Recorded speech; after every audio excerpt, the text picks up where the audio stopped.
Bajaj and Crompton दोनों ही cooler मैंने purchase किए हैं। बजाज का लास्ट ईयर परचेज़ किया था एंड क्रॉम्पटन का इस साल परचेज़ किया है। दोनों कूलर को यूज़ करने के बाद उसका कंपेयर मैं इस वीडियो में बताऊंगी, Bajaj versus Crompton cooler. Point wise बताऊंगी, क्लियरली आपको समझ में आ जाएगा क्योंकि दोनों ही कूलर यूज़ किए हुए हैं मेरे। हाय, मैं हूँ Tripti Gupta pride and wear channel से। यहाँ पर home kitchen and lifestyle gadgets से रिलेटेड रियल इन्फॉर्मेशन पाने के लिए मैं डिफरेंट शोरूम्स पर विजिट करती हूँ ताकि आपको प्रोडक्ट की लेटेस्ट इन्फॉर्मेशन मार्केट में क्या चल रहा है वो पता लग जाए।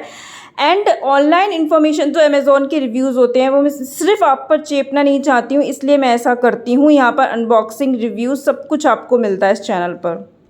इन दोनों ही कूलर्स की कूलिंग बहुत अच्छी है। अगर अच्छी नहीं होती तो मैं इनको रिटर्न या रिप्लेस करने के बारे में ज़रूर सोचती, लेकिन ऐसा मैंने बिल्कुल भी नहीं सोचा क्योंकि दोनों ही कूलर बेस्ट कूलिंग देते हैं।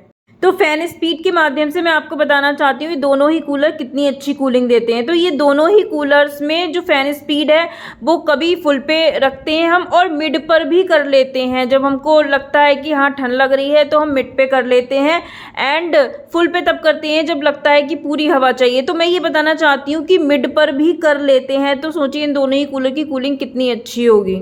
दोनों ही कूलर्स की बिल्ड क्वालिटी मुझे बहुत अच्छी लगी, लेकिन बजाज की मुझे कुछ ज़्यादा अच्छी लगी। लेकिन बजाज है भी 90 लीटर का, क्रॉम्पटन का मेरे पास 75 लीटर का है। क्रॉम्पटन का 88 लीटर का ज़्यादा बिल्ड क्वालिटी अच्छी होगी। बजाज कूलर में जो लोअर्स हैं उनको ऊपर नीचे करने के लिए लेबल है, आप देख सकते हैं। मैंने हाथ रखा हुआ बजाज कूलर की जो लेबल्स हैं इन पर। क्रॉम्पटन के कूलर में लेबल नहीं है लोअर्स ऊपर नीचे करने के लिए।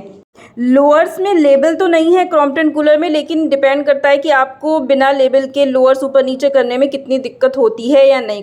दोनों ही कूलर्स में आपको आइस चैम्बर मिल जाएगा। हालांकि दोनों ही कूलर्स में अभी तक मुझे आइस चैम्बर यूज़ करने की ज़रूरत नहीं पड़ी है। अगर आपको लगता है कि और ठंडी हवा चाहिए तो आप आइस चैम्बर यूज़ कर सकते हैं। क्रॉम्पटन कूलर में बैक पैनल ओपन हो जाता है, साइड पैनल्स ओपन नहीं होते हैं। बजाज कूलर में बैक वाला ओपन नहीं होता है, साइड वाले ओपन हो जाते हैं। दोनों ही कूलर्स की वाटर ड्रेनिंग की जो नॉब दी हुई है वो नीचे दी हुई है, लेकिन ये नीचे से ओपन नहीं होती है, विंडो खोलकर अंदर से ओपन होती है। अगर क्रॉम्पटन कूलर है तो बैक पैनल खोल के नॉब जो है खुलेगी और बजाज का कूलर है तो साइड पैनल खोल के जो है नॉब खुलेगी। एंड ये दोनों ही कूलर इन्वर्टर पे चलते हैं। मेरे घर में ये दोनों ही कूलर लाइट जाने पर इन्वर्टर पे चलाए जाते हैं और बहुत आराम से चलते हैं।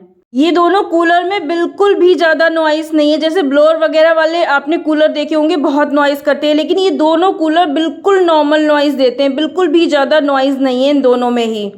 बजाज कूलर में डूरा मरीन पंप है जिसपे 2 साल की वारंटी दी गई है। पंप पर बहुत ज़्यादा कॉन्फिडेंस है बजाज वालों को, इसलिए उन्होंने 2 साल की वारंटी दी है। बहुत अच्छा पंप है। एंड क्रॉम्पटन कूलर में एवरलास्ट पंप है। इसका मतलब है कि इसका पंप जैम नहीं होगा। अगर आपके यहाँ हार्ड वाटर आता है उस केस में भी पंप जैम नहीं होगा।